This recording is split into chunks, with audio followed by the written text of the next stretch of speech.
Hello and welcome to Ryno's Ravens preview. Please like the video and subscribe to the channel.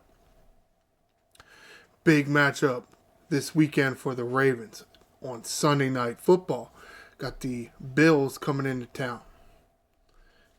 Theme is Darkness Falls. Or is it Darkness Rises? It was Purple Rises and Darkness Falls. So, darkness, there and nothing more. Credit being a little bit creative with it and adding some of the Edgar Allan Poe quotes in there. It's kind of nice. I do really like the All Blacks. And the team is encouraging all the fans to wear black as well. Could be somewhat neat. I will not be going, but should be a fun thing to do. Not really a fan of the night games, especially going to them. Get out of the stadium so late and takes a long time to get out of there. However, you can see I'm on BaltimoreRavens.com. Let's get to the injury report. Few names on this list. Jalen Armour-Davis, nickel dime corner, is going to be out with a hamstring injury. Did not even participate in practice all week.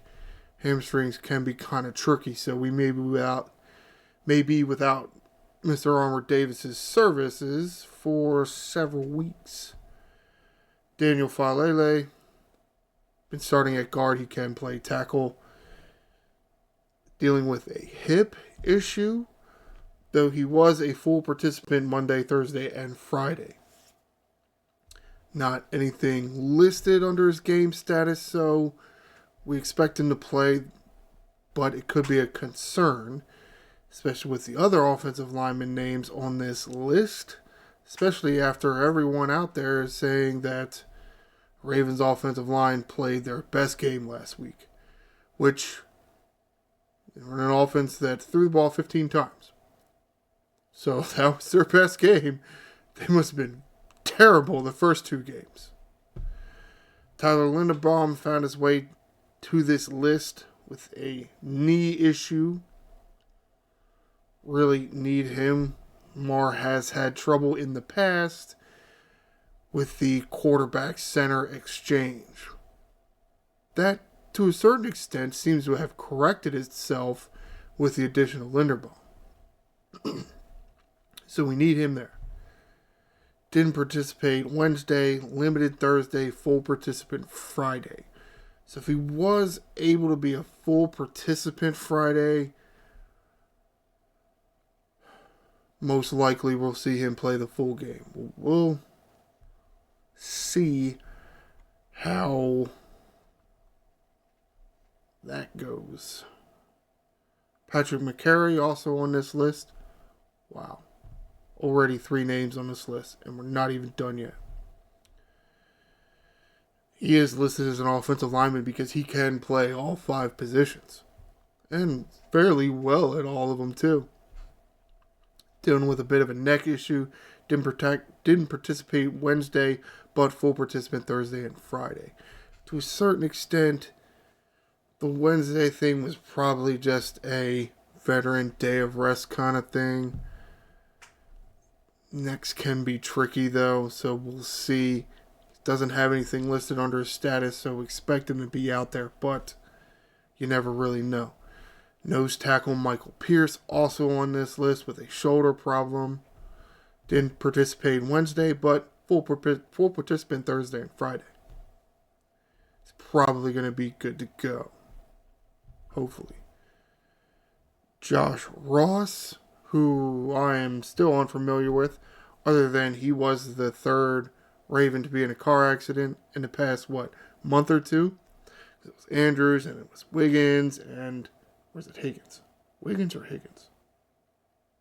Can't remember the guy's name now. Didn't play that much, and he's not that good as of yet. And Mr. Ross here. Hip issue. Full participant all week, so maybe he might be ready to go. Might see him play for the first time this year. Roquan Smith on there with an ankle injury. Wasn't he on there with like a shoulder injury last week? Seems to be getting nicked up a little more this year.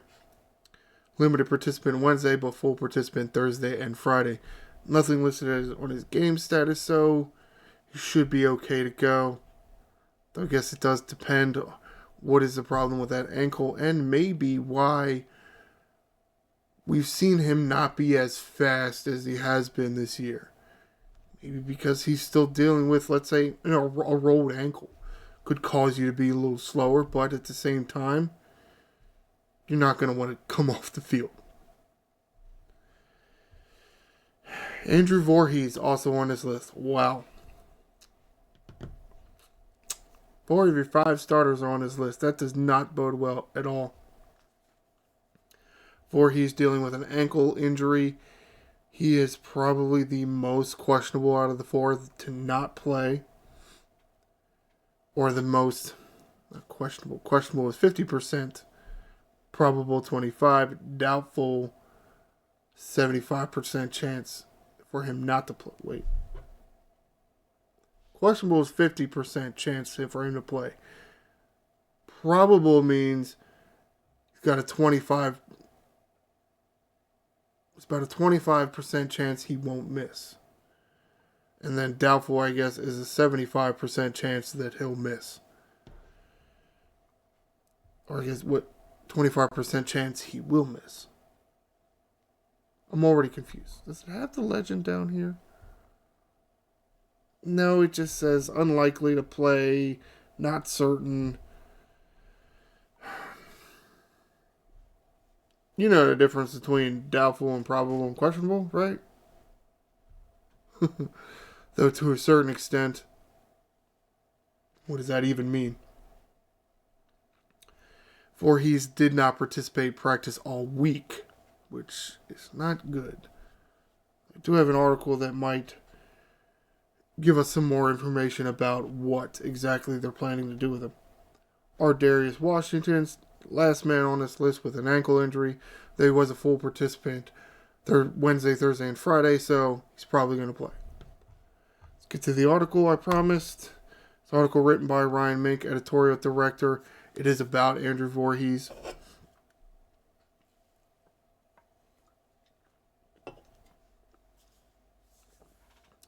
And more about what John Harbaugh had to say. And John Harbaugh says it's going to be a game time decision. Now, that does help having an 8 o'clock start time versus, let's say, a 1 o'clock start time. You have more time throughout the day for that to get rested. So, we'll see. Now, this article also talks about options you have.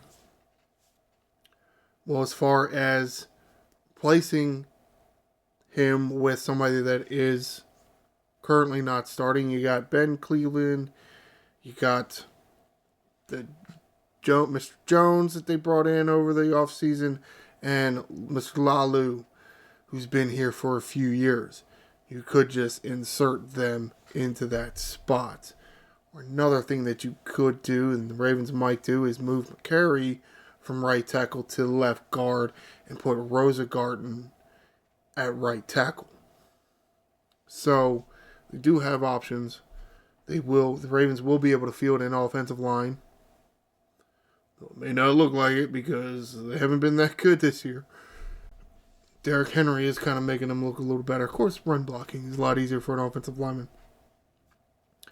But it is something we're just going to have to wait another day and a half for because it's a night game. At the same time, you got another day and a half to try to get healthy. Maybe. Let's get on to some more news. Right. There was this.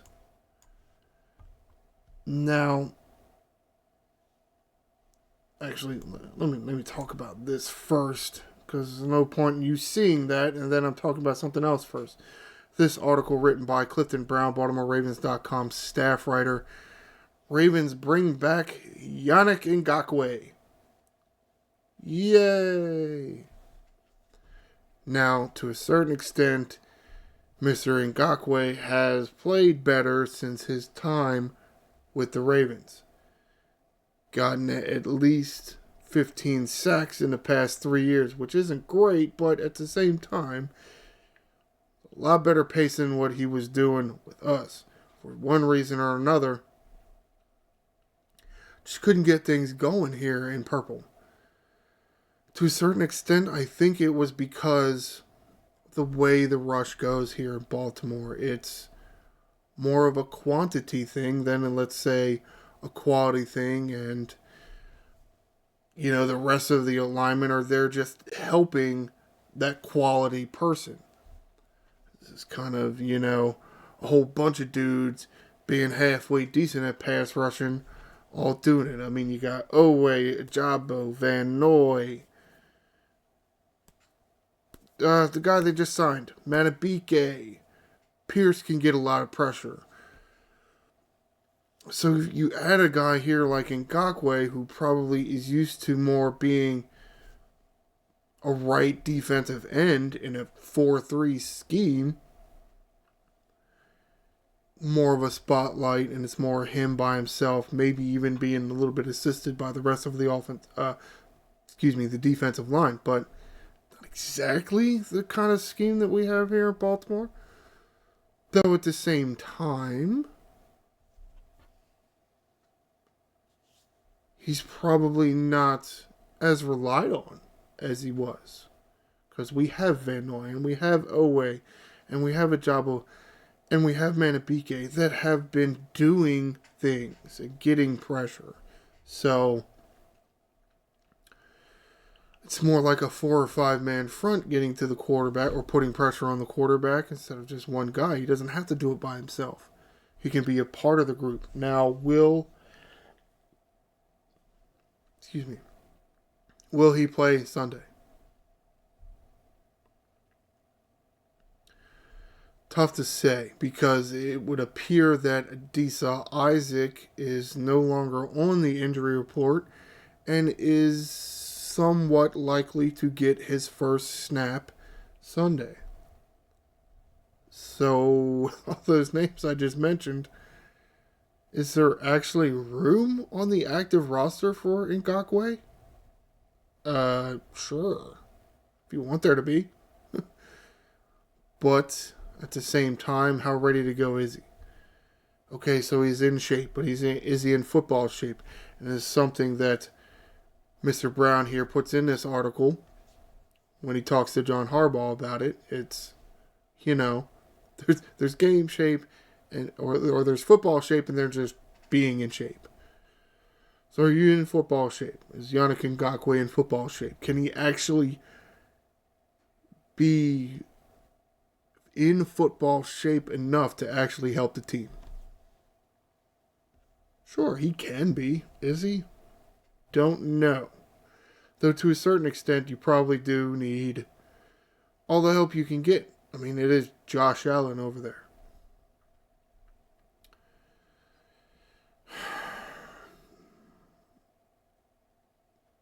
Personally, I hope that Ngakoue does play, because the sooner we know if he still has any kind of moves or anything, the better, I think. Or the sooner you see his moves, the sooner you can tweak them. Maybe end up making them better. So there's that. But at the same time, I would like to see Adisa Isaac play. He's a new guy. We just got him in the draft. Haven't seen him play yet. Would like to see if he could be the answer. But at the same time, here comes Yannick Ngakoue. Yay. Round 2. Fight! Alright, moving on. Next article. This article written by Ryan Mink, editorial director. And yes, there is an Ngakoue thing on here. But this is more of a news and notes kind of thing.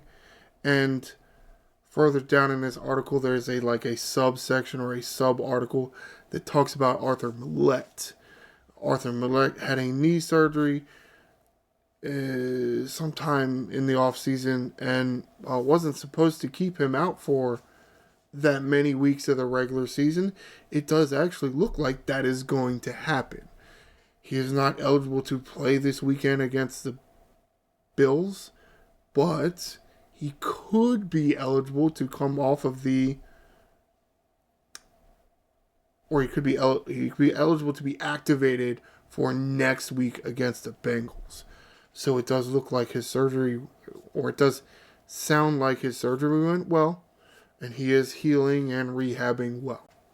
So we could get Millette back, which is nice, and that just adds to the pass rush because that adds another blitzer. Habit last year of blitzing from that nickel position and getting in there in a free rush. Just because it's not something the offensive lineman planned for. It can be very useful to Zach Orr in his rookie season as the defensive play caller. Let's get to the schedule, talk about the Bills a little bit more. As I mentioned, Buffalo Bills coming into Baltimore, face the Baltimore Ravens. Bills lost really being a big key piece, especially for Josh Allen, and Stephon Diggs is no longer with the team. But I don't think that is going to do anything to the Bills' offense. I don't think it does anything to the Bills' offense. I mean, it is 2024 in the National Football League. Just because Stephon Diggs leaves doesn't mean that the Bills' offense is going to be terrible. They still got Josh Allen. It's a similar play style to Lamar Jackson, except he's probably not as fast as Lamar, but he definitely throws the ball a lot better. Which, honestly, is probably a more lethal combination. And will be a very tough test for this Ravens defense. You have a really good passing quarterback and a really good running quarterback, or a quarterback that can run and not afraid to do both. So we're definitely going to see Josh Allen run at least 10 times, and we're going to see him throw for a bunch of yards. Can you keep him out of the end zone? Can Nate Wiggins have a better game than he did in Dallas? I know he didn't give up 100 yards or whatever, but he did get flagged twice. One was called back, which was good. He did force a fumble in there, which is nice. His coverage, kind of shaky. At the same time, he's young. And at the same time, if the Ravens have a bunch of quantity pass rush, to a certain extent, if they do their jobs right, they can rush the passer, put pressure on Josh Allen, but keep the lanes clogged. Don't give him an easy outlet, because if you give him an easy outlet, you're sending pressure, he's going to take off and burn you. So you got to kind of stay, what's the word like, contain. You have to have a contained pass rush and keep gap integrity. Because if you lose your gap integrity, then the hole's wide open for him. But again, it will be a very tough test for the Ravens defense. Just on to more logistical things. Yes, Buffalo Bills at M&T Bank Stadium to face the Baltimore Ravens. As I said, the game is this coming Sunday. Kickoff is scheduled for 8:20 p.m. and Ravens will be wearing all black, and I've heard a few of the commercials. Bad commercial, and it's very theatrical. They do things like that. Ravens Productions does things like that, and encourage all the fans to wear black when you go to the game. So that is going to do it for this edition of Ryno's Ravens Preview. Please stay tuned for Ryno's Ravens Review. Baseball season is getting crazy because of the playoffs starting. Stay tuned for probably Tuesday. This coming Tuesday for next edition of Ryno's Ravens Review, and I will go over the Buffalo Bills at Baltimore Ravens. Please like the video and subscribe to the channel. I am the Angry Ryno. Fly Ravens fly.